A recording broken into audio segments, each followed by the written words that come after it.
menggunakan perangkat yang tidak sederhana. Tidak, perangkat misalnya komputer dengan sekian spek giganya, ruang laboratoriumnya, karena programnya kita harus misalnya kita harus langganan, harus membeli gitu-gitu. Ada beberapa. Kemarin waktu ada dosen tamu dari UGM juga diceritakan. Cuma sekali lagi biaya maintenance untuk politik itu cukup cukup tinggi. Beberapa program-program yang kemudian bisa diturunkan. Nah, kami tidak bisa sepenuhnya menerapkan itu. Kedua, dosennya, pengampunya itu butuh juga memang yang konsentrasi di bidang itu. Kebetulan hanya satu dua, dan memang secara harus kami akui fasilitasnya, Pak Nasir.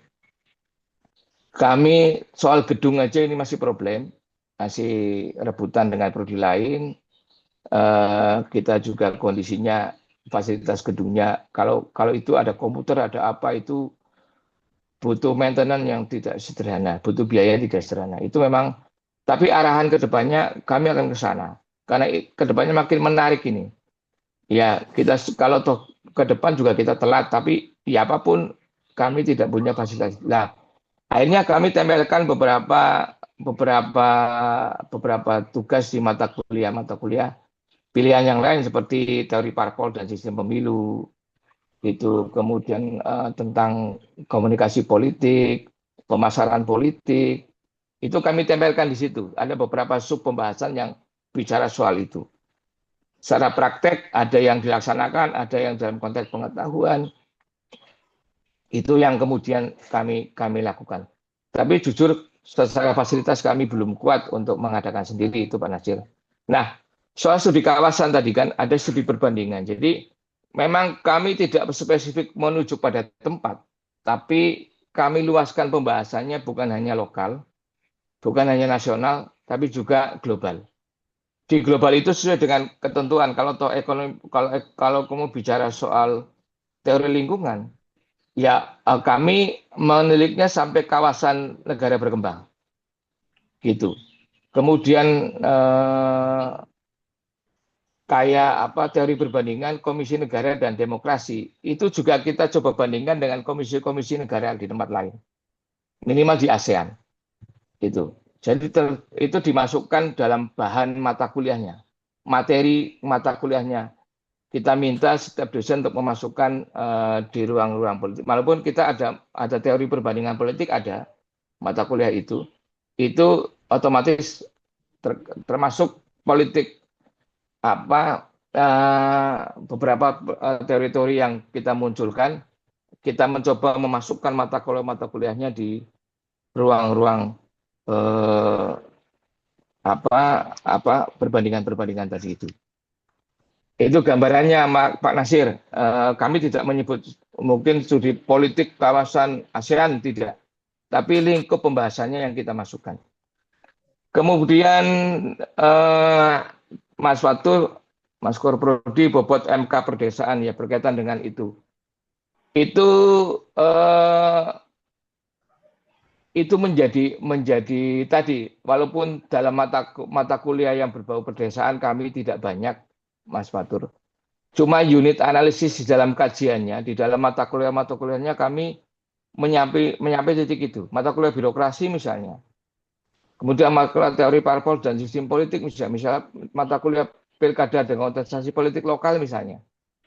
Itu ada pembahasan-pembahasan item yang memang pada lokusnya, sekali lagi lokusnya itu di ruang-ruang pedesaan, di wilayah pedesaan. Jadi bicara ngomong konflik, bicara ngomong kekuasaan, teori konflik misalnya dan konsensus misalnya, kita kasusnya bisa di pedesaan, tidak harus di nasional. Jadi menyiasatinya begitu, tidak langsung dalam wujud nama mata kuliah, tapi pada tema-tema materinya itu. Dan CPL-nya sesuai dengan BOK itu, Mas Fatur, ada berapa CPL itu yang sudah saya kirim ke jenengan, mungkin bisa di-share. Ya, capaian pembelajarannya itu, hanya itu. Bahan kajiannya menjadi banyak, nggak apa-apa, karena satu CPL bisa 5 atau 6 bahan kajian. Tapi CPL-nya pastikan kami itu, dan kami taat kepada Absipol menyusunnya itu. Kemudian mata kuliah pilihan itu kami hampir 60%. Wajibnya kita sangat sedikit. Jadi sekali lagi kalau di akunnya Dikti itu, akunnya Dikti atau di transkrip mahasiswa, sebetulnya nggak ada mata kuliah wajib, mata kuliah pilihan. Adalah mata kuliah saja. 144 lulus. Gitu. Tidak ada mata kuliah wajib baru sekian, enggak ada. Dan Pak Lutfi, terima kasih dulu Wakil Dekan 1 jadi paham itu. Itu yang kemudian kita pegang. Jadi mata kuliahnya kita perbanyak. Karena menjadi mata kuliah improvisasi kita untuk meningkatkan kompetensi mahasiswa kita. Mata kuliah wajib, iya. Mata kuliah yang sudah ditentukan oleh Absipol ada mata kuliah intinya itu harus ada. Kami tetap, tapi mata kuliah pilihannya kami sangat sangat fleksibel, sangat kontekstual dan kondisi perkembangan itu. Dan ya memang ya persoalan kami satu, misalnya kami ada beberapa yang memang punya konsentrasi kepada politik Islam misalnya. Itu mata kuliahnya politiknya cukup banyak, ada 3 atau 4 mata kuliah. Nah itu diskusinya kemudian perlu nggak ini dibuang, direduksi dan sebagainya atau digabung gitu. Dan evaluasi terhadap pembentukan mata kuliah baru selain kebutuhan kontemporer, juga evaluasi penghapusannya itu kalau dihapus itu peminatan mahasiswa. Kalau sampai tiga berarti kalau ganjil 3 kali ganjil itu peminatannya kosong, kita hapus. Itu. Kita berani itu, dan itu menjadi kesepakatan tidak tertulis dengan teman-teman dosen, nggak ada peminatnya kok tetap dipasang saja gitu. Nah itu yang kita harus realistis untuk teman-teman dosen untuk itu. Jadi dan praktikum kami 30% Mas Fatur. 30% dari mata kuliah pilihan. 30% dari mata kuliah pilihan kami jadikan mata kuliah praktikum yang aplikasinya kita sesuaikan dengan aturan main laboratorium politik. Karena laboratorium politik dalam laboratoriumnya harus ada kegiatan-kegiatan yang mendukung proses pembelajaran. Nah, proses pembelajaran itu masuk dalam mata kuliah kurikulum. Mata kuliah kurikulum yang kita plotkan. Kita bikin modulnya, bikin SOP-nya, gitu-gitu. Yang disepakati dengan tim teaching katanya dengan itu. Dan Mbak Asriani, iya, kalau setahu saya asosiasi sudah mencoba mendetailkan ya, lebih terutama dalam penentuan profil. Profil itu jadi menjadi kesepakatan beberapa prodi ilmu politik se-Indonesia menyemangati profilnya itu.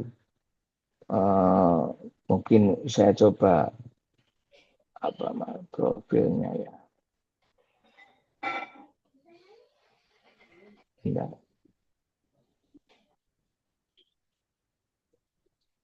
Ini. Ini contoh keputusannya ini tahun 2024 ya, ada profil yang kemudian dihasilkan oleh Absipol adalah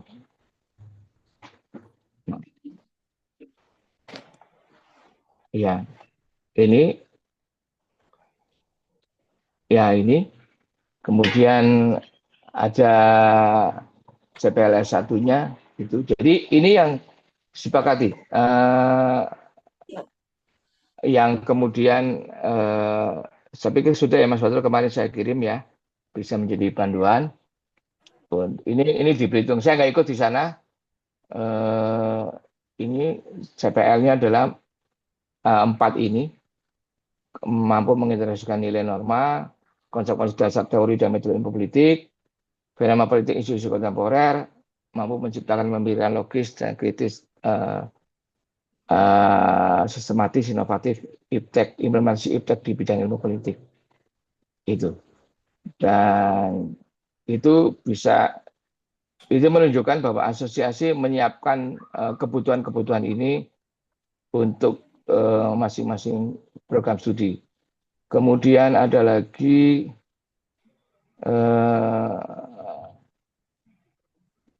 ini mata kuliah inti, mungkin bisa saya sampaikan juga mata kuliah inti ini yang harus ada, ya, etik masuk kuliah inti mata kuliah yang contoh kebijakan publik, kami punya beberapa mata kuliah pengantar kebijakan publik, kemudian mata kuliah analisis kebijakan publik misalnya gitu. Perbandingan politik ada studi tentang militer dan demokrasi, itu bicara soal politik militer di berbagai negara di dunia. Kemudian ada juga tentang tadi Komisi Negara, kemudian politik lingkungan, itu kita masukkan di itu. Kemudian tadi yang saya sampaikan di contoh kurikulum kami.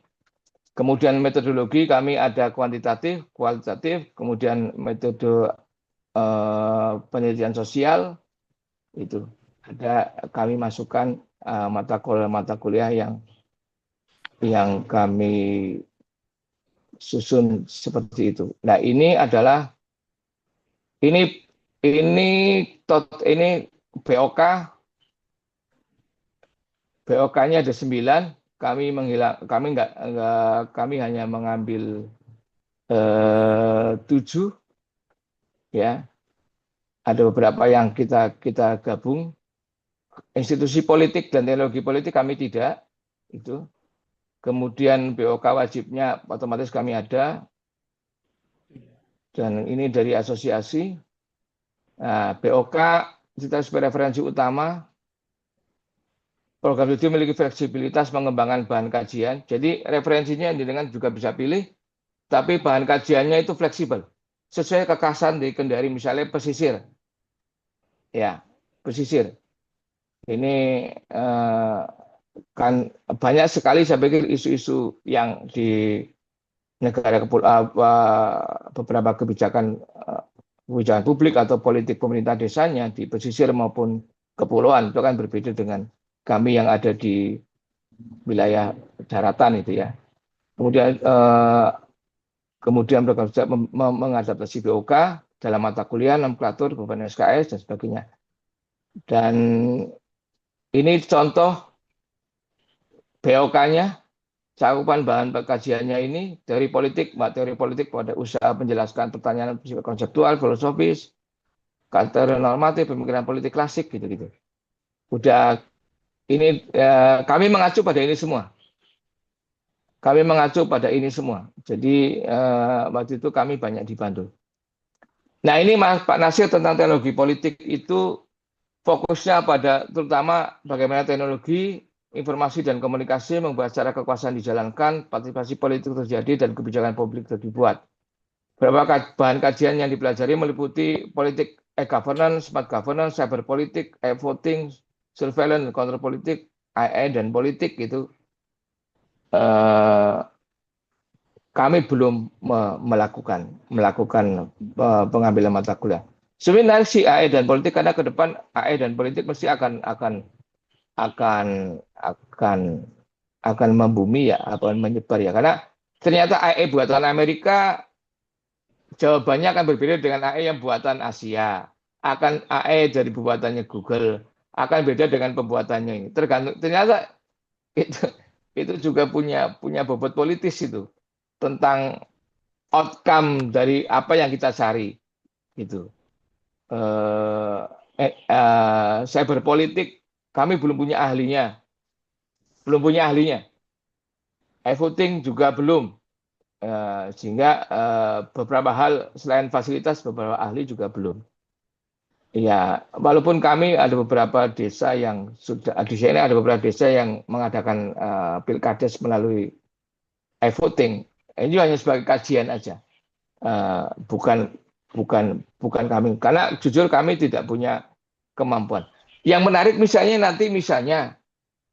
gitu ya, kalau prodi ilmu politik di Kendari ini pengen mengembangkan teknologi politik, ya merekrut merekrut eh, dosen yang berlatar belakang ilmu komputer atau teknologi informasi, bisa sangat bisa, boleh diperbolehkan, karena ada tujuannya itu, ada tujuannya adalah kompetensi mahasiswa tentu. Dan mata kuliah mereka akan mengajar mata kuliah yang diplot memang untuk menjadi mata kuliah yang melahirkan kompetensi itu.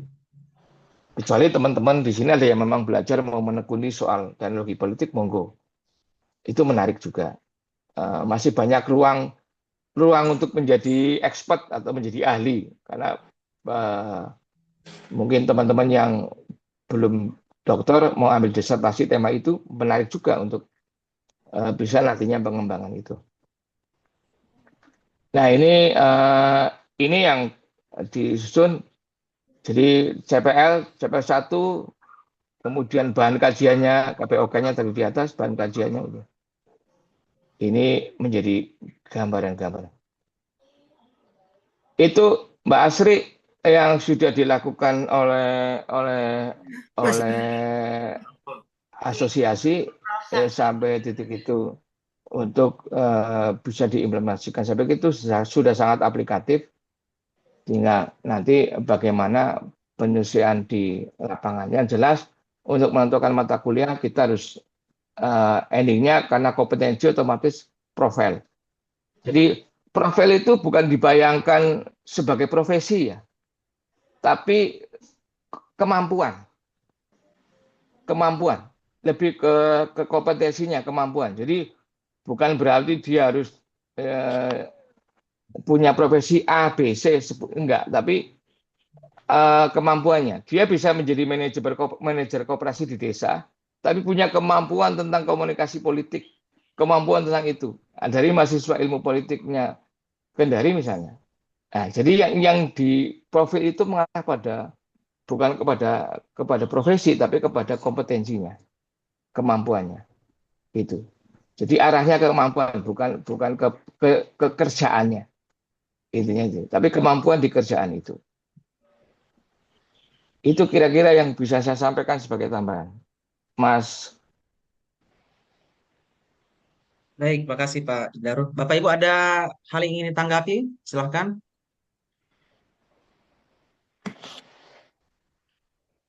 Halo, Assalamualaikum. Salam. Ya, silakan Pak Nasir. ya Pak Pak Nasir. Mas, ya Pak Mas, Mas Indarul, eh, apa ya? Yang kalau misalnya cuma apa ya? Suatu kajian itu cuma dimasukkan saja dalam beberapa sub-sub mata kuliah, itu kayaknya nggak keren itu, Mas. Harus satu Iya, mata iya, iya. kuliah yang mencakup begitu besar begitu, sehingga kita di dalam mata kuliah itu bisa ada riset, misalnya ada kajian-kajian yang betul-betul mendalam begitu. Kalau yang Mas tawarkan tadi itu kan cuma diselip-selipkan di mata kuliah itu, agak kurang keren, Mas. Ya, itu Iya, barangkali pendapat iya. saya, Mas. Saya minta maaf ini, Mas, kalau apa pernyataan saya ini Iya. agak ini, Mas. Ya, karena apa ilmu-ilmu politik sekarang itu kan harus mendalam betul begitu dan harus misalnya mata kuliah demokrasi harus betul, misalnya untuk meningkatkan demokrasi itu harus betul-betul secara mendalam betul kita kaji begitu. Kemudian bukan cuma kita kaji, misalnya ada juga riset-risetnya misalnya. Kemudian ada magang-magang mata kuliah. Kalau misalnya cuma disilip-silipkan di sap-sap itu kok agak ini, Mas. Itu pendapat saya, Pas. Mungkin Mas punya Oke. pendapat gimana, Mas? Iya. Iya, kami punya namanya kami di Nasir. Contohnya kami ada teori dan metode perbandingan politik. Otomatis di situ kita nggak cuma ngomong Indonesia, nggak cuma Iya, ngomong Asia, Tapi kita ngomong juga Amerika Latin, Afrika, dan beberapa Eropa gitu. Kami juga mata kuliah tentang demokrasi dan pembangunan Asia Tenggara. Kami punya mata kuliah itu. Eh, dan kami punya mata kuliah lagi militer dan politik di negara berkembang. Jadi pembahasannya dari Amerika Latin, Asia sampai Afrika tentang kudeta, tentang rejim militer, tentang militer dan politik, militer dan bisnis gitu-gitu. Kemudian kami punya agama dan demokrasi. Agama dan demokrasi itu ya luas juga Pak Nasir. Pembahasannya kita nggak cuma ngomong Islam di sini, tapi Islam di Timur Tengah, ada juga eh, beberapa kelompok karena dominasi misalnya di Amerika Latin lebih ke Nasrani misalnya. Itu kita juga membahas sampai titik itu. Kemudian ada mata kuliah tentang nasionalisme dan etnisitas. Kita nggak ngomong Indonesia. Etnisitas otomatis juga ngomong beberapa pembahasan beberapa negara lain, termasuk nasionalisme di Eropa, di Afrika, di Amerika Latin. Itu kita bahas di dalam aplikasi mata kuliahnya. Kita punya juga namanya mata kuliah ekonomi politik globalisasi. Kita yang ngomong soal itu, tarif tentang apa perdagangan bebas, gitu. Itu beberapa hal yang kita juga membahasnya Pak Nasir. Coba memang ada, jadi dipersilakan sih sebetulnya monggo.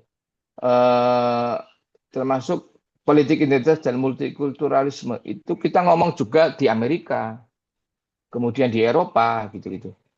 Jadi di perancangan kuliahnya kita perlu juga membahas, apalagi bicara mengenai negara dan masyarakat sipil ya, karena kita akan membahas tentang civil society, tentu kita akan juga luas pembahasannya.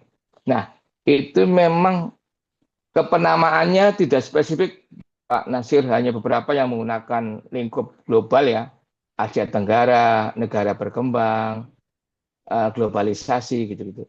Cuman lebih kepada di rancangan mata kuliah atau deskripsi mata kuliahnya, kita pastikan di situ bukan hanya ngomong nasional tapi juga global, atau difokuskan pada negara berkembang atau negara Asia Tenggara atau apa gitu Pak Nasir. Jadi otomatis nanti ketika deskripsi mata kuliahnya muncul, lingkupannya nanti lari ke CPMK dan sub CPMK nanti ke pembahasan per mata kuliahnya. Jadi ada pembahasan nanti misalnya ngomong soal demokrasi di Asia Tenggara, ngomong demokrasi di Malaysia misalnya, demokrasi di Brunei, demokrasi di Vietnam, demokrasi di ini dengan berbagai ideologi yang berbeda, gitu. Atau kita ngomong soal ngomong soal militer dan negara berkembang, ngomong militer di Amerika Latin, kita contohkan di Venezuela, di Kuba, di mana kemudian di Afrika mungkin di Kongo atau di mana gitu. Yang case-nya kaitannya dengan kudeta, kaitannya dengan militer, dengan bisnis dan sebagainya. Itu sih Pak Nasir, kalau di kami ada mata kuliah itu. Memang kami muncul. Menarik.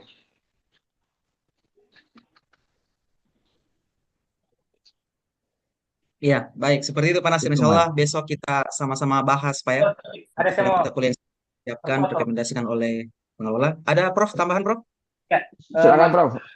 tadi disampaikan bahwa di tempatnya Mas Daru itu 60% mata kuliah pilihan dan 40% mata kuliah wajib. Betul ya? Iya, gambarannya begitulah kalau dipresentasekan. Iya.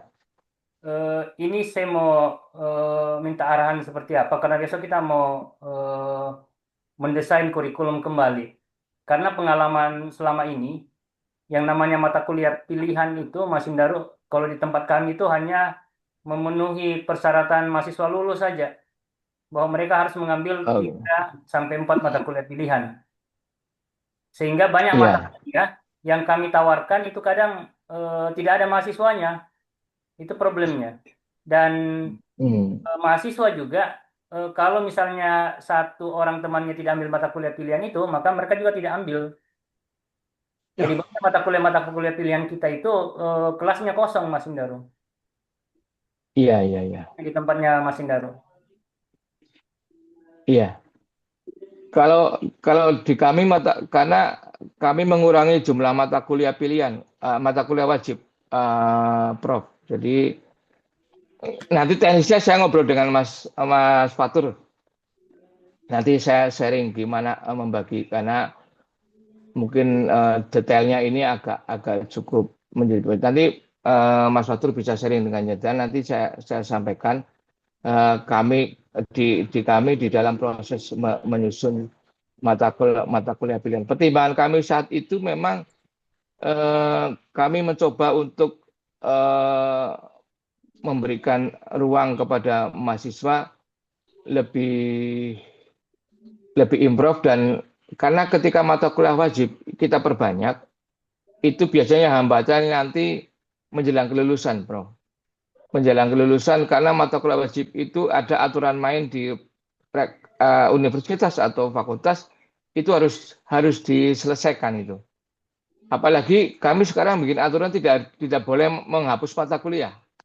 Kalau itu dapat ya harus diulang. Nah, masalahnya ketika harus lulus bagaimana gitu. Ini kadang kita lagi protes. Kendala kita di internal juga ada protes.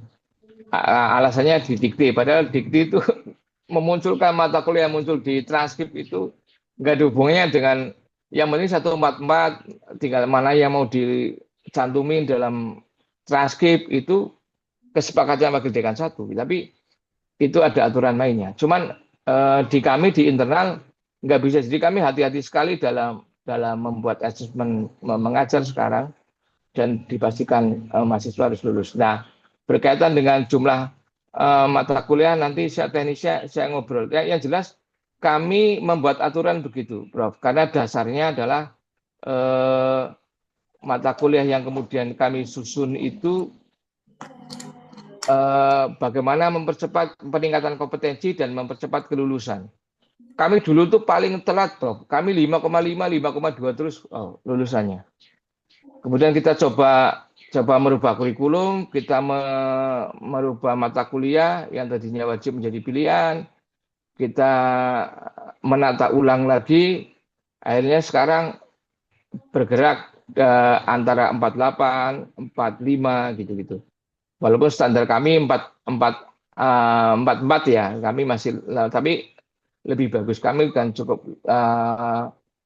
luasnya agak apa kelulusannya agak membaik. Nah, nanti saya janji Prof, nanti saya sampaikan Mas Fatur berkaitan dengan itu. Cuma saya ingin menambah gini Prof, bahwa di kami untuk kelulusan itu kami memberikan pilihan. Jadi tugas akhir itu kami tidak harus skripsi Prof. Kami sepakati tugas akhir itu dengan berbagai bentuk gitu. Misalnya karena ada kebijakan kementerian bahwa yang sudah ikut apa seleksi nasional itu dianggap itu sebagai skripsi. Itu dan boleh kalau seleksi apa riset nasional apa untuk mahasiswa. Kalau lolos itu nggak perlu skripsi, ada peraturan menterinya, ada keputusan rektornya di kami. Akhirnya itu menjadi pembeda dengan mereka yang ikut dalam skripsi. Akhirnya kami buka pilihan-pilihan, Prof. Kalau mereka bisa menulis kan, melalui, tapi mekanisme bimbingan, mekanisme tentang tahapan ujian proposal itu tetap dilalui. Cuman misalnya outputnya dalam bentuk jurnal dengan Sinta 1, kami ACC untuk kemudian direkomendasikan untuk menjadi skripsi, menjadi tugas akhir gitu. Ada standar-standar yang kita bentuk, Prof. Jadi tidak harus dalam bentuk skripsi, tapi dalam variannya misalnya tulisan jurnal. Cuma standar jurnalnya harus minimal Sinta 2. Harus itu. Tapi semua tahapan proses dalam tugas akhir dilalui. Pembimbingan, ujian proposal, sampai itu. Walaupun endingnya adalah jurnal. Kami melakukan itu, Prof. Dan itu cukup menarik banyak peminat. Peminat untuk membuat mahasiswa tertarik tanpa harus membuat skripsi. Dan itu bisa nanti juga bagus untuk dosen setelah pembimbingnya otomatis bisa ikut tercantum di dalam karya itu sebagai PKD. Nah, ini dosennya benar-benar fight untuk membantu mahasiswa pembimbing 1 dan pembimbing 2 untuk sampai titik jurnal itu. Itu Prof yang bisa saya tambahkan sementara ini, Prof Najib.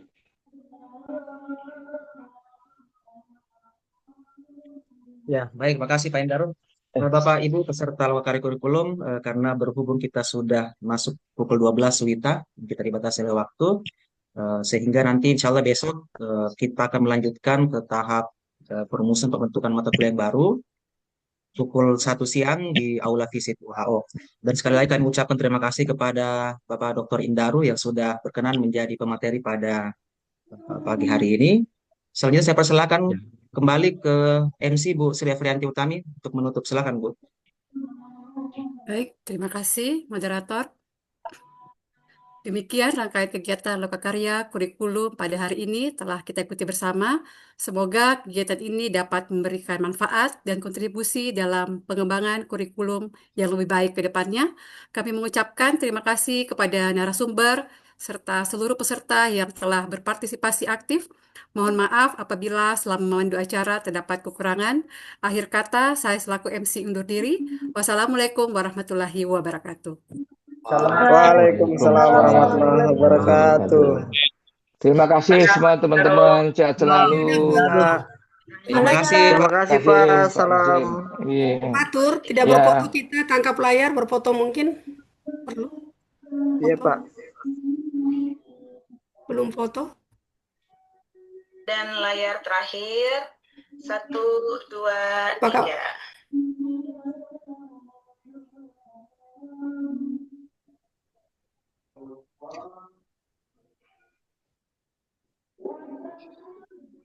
Oke, cukup Bapak Ibu. Terima kasih semua. Izin meninggalkan forum. Terima kasih. Assalamualaikum warahmatullahi wabarakatuh. Terima kasih Mas Dari. Terima kasih. Mbak.